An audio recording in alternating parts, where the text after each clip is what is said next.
Okay, let's talk about applying the concept or usage of your contour slopers or guidelines to a design. One of your assignments this week is to actually do design 1 here on page 171, which is written out in instructions, step-by-step instructions with diagrams for you to be able to do design 1. I thought I'd maybe demonstrate the application of the guidelines, though, here with design 2, help you kind of visualize it and expand your knowledge of different layouts of design lines and things. So for this one, it is a very deep V neck. And so if we think about where that V is going and relate it to the sloper from our shoulder coming down super deep, you can see it's crossing over some guidelines. And then I'm going to show you what you do with that guideline once it crosses over. All right, so another thing that I want to look at here is an indicator on the book. If this is my bust level in the diagram, I can see that my center front is actually going below it and also almost below the lower curve of the bust or breast there, up into our empire waist, which we can then put together. There's no waist dart here, so I'm going to show you how we would put these sections back together as well. So why don't we go ahead and plot that on here real quick. Okay. So I know from down here it was coming to about lower than the waist or under the bust level. And I'm going to square that off from center front on over here. And whatever that measurement is there, I'm actually going to bridge the gap of my dart legs, which should bring me to here. And same thing with that measurement. Also keep it going so that all the way around over to the side. And I know that that kind of looks like it's humped, but I am staying parallel to the bottom curve of my bodice. So laying in that plot line. Now, I'm only doing mine in pink so you can see it on the camera much easier. Now for what's going on across the neckline here.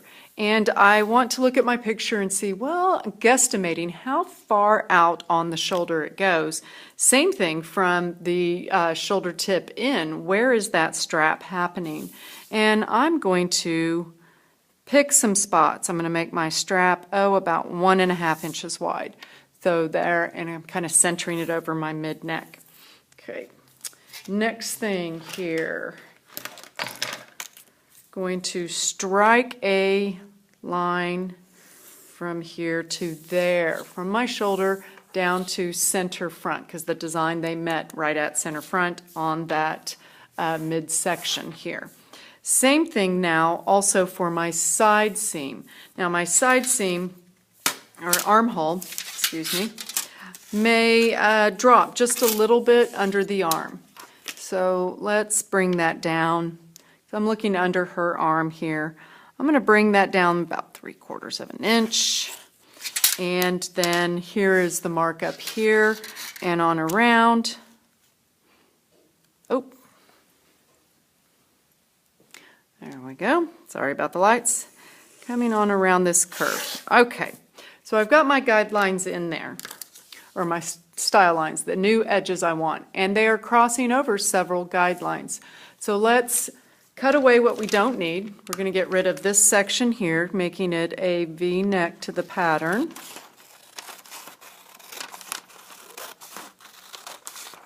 On up. There we go. Getting rid of that. Now around my armhole curve.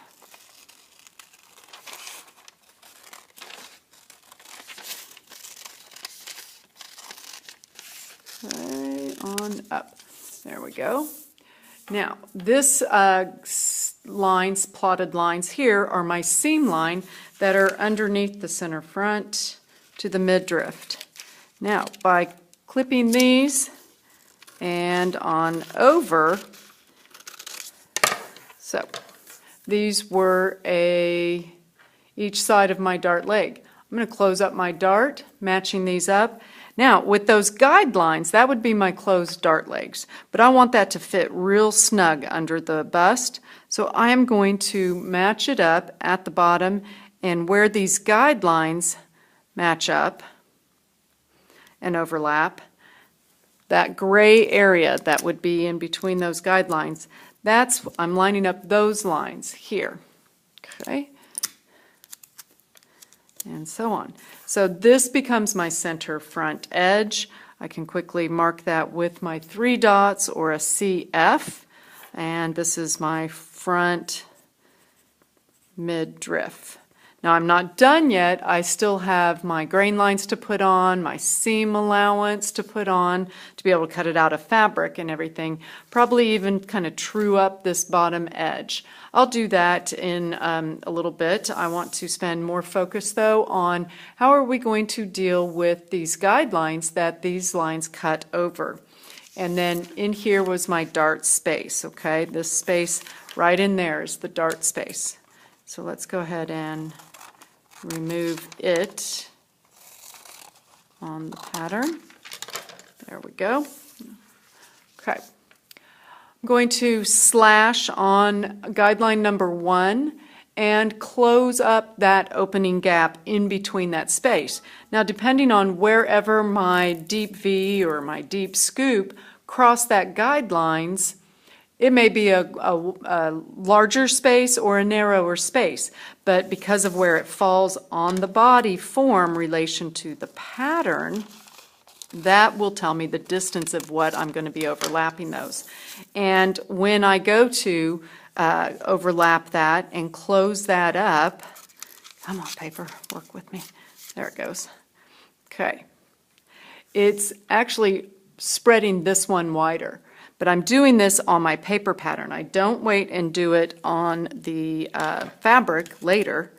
I know that's how I demonstrated the concept to you, showing you on the dress form, but that wasn't a finished pattern. That was just a sloper pattern over a 3-dimensional space, shape, body shape. So it will stagger off like that. That is where later we're going to come back in and true up that line. Okay.